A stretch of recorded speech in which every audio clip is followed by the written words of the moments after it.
क्या ये यहाँ पर ये माने कि ये मामला केवल आर्यन तक सीमित नहीं है, ये मामला बहुत आगे तक है और आर्यन तो केवल एक इसकी कड़ी है? ये तो अभी एनसीबी निकालेगी बिल्कुल इसको, क्योंकि अभी इसका इनिशियल स्टेज, इन्फेंसी स्टेज में कंक्लूजन पे पहुंचना मुश्किल होगा। पहले देखना पड़ेगा कि आर्यन का कितना रोल है उसके अंदर, उस was he only a consumer या was he something beyond it, and अगर वो कंज्यूम करता था तो he will be able to tell also कि उसको कहां से मिलता था। जब उसका ये पता लगे, you must understand one thing, इसमें बड़ी स्टेजेस है। Number 1 is the production. सबसे पहले तो है कल्टीवेशन, जो अफगानिस्तान वगैरह में जहां पे भी कल्टीवेशन होती है, उसके बाद होती है प्रोडक्शन। प्रोडक्शन के पास होती है डिस्ट्रीब्यूशन अक्रॉस द बॉर्डर। फिर वहां पे इंडिया साइड पे जैसे अगर ले लिया तो वेदर लैंड बॉर्डर है, लाइक सही बात कह रहे हैं सर, ये केवल एक आदमी तक सीमित नहीं है, ये पूरी चेन है। हाँ, और इस पूरी you must understand the chain of event. Stockist है, बिल्कुल है।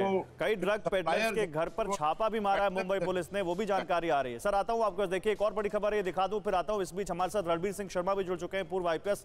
रणबीर जी आपका भी स्वागत है, आता हूं आपके पास। लेकिन देखिए एक बड़ी खबर, इस हाई प्रोफाइल ड्रग रैकेट को लेकर एक के बाद एक बड़े खुलासे हो रहे हैं और अपडेट आ रहा है।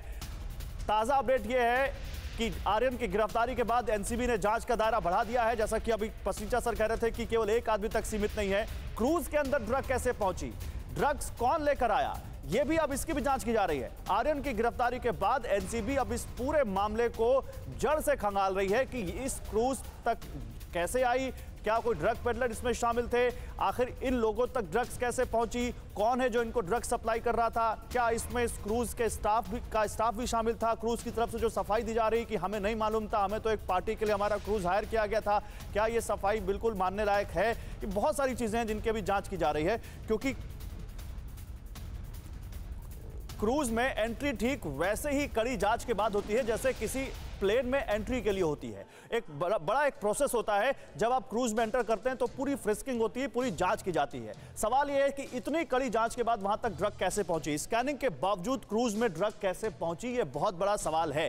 केवल आर्यन से जुड़ा ही सवाल नहीं है। आप देखिए आर्यन क्योंकि एक बड़े बॉलीवुड स्टार के बेटे हैं, इसलिए उन पर सवाल है, बिल्कुल है, लेकिन कुछ और भी सवाल है जिनको आपको नहीं भूलना चाहिए। एक्सरे मशीन से जांच के बावजूद ड्रग्स वहां कैसे पहुंची, कौन है जो इस ड्रग्स को सप्लाई कर रहा था, क्या शिप के क्रू मेंबर की मिली भगत से ड्रग अंदर पहुंची, और अगर हां तो वो लोग कौन है और उनका नाम कब तक सामने आएगा। अगर आरोपी ड्रग्स छिपा कर ले गए तो कैसे छिपाई, क्या तरीका था, कैसे वो लोग इतनी कड़ी सुरक्षा के बीच वो ले गए वहां तक, क्या पार्टी के वक्त शिप पर कोई ड्रग पेडलर मौजूद था जो ड्रग सप्लाई कर रहा था।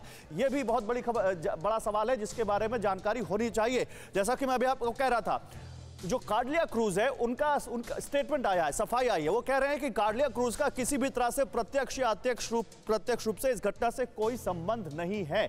लेकिन क्या ये इसी स्टेटमेंट तक बात रुक जाती है? कार्डिया क्रूज ने अपने जहाज को एक निजी कार्यक्रम के लिए दिल्ली की एक इवेंट मैनेजमेंट कंपनी को किराए पर दिया था, यह कहा उन्होंने, और वो कह रहे हैं कि हम अधिकारियों के साथ पूरा सहयोग कर रहे हैं। उत्तर प्रदेश का हाल, 5 साल कितने कमाल। यूपी किस पर राजी, क्या अखिलेश पलटेंगे बाजी। किसान का चेहरा क्या सिर्फ चुनावी मोहरा, ब्राह्मण शंख बजाएगा किसको कुर्सी दिलाएगा।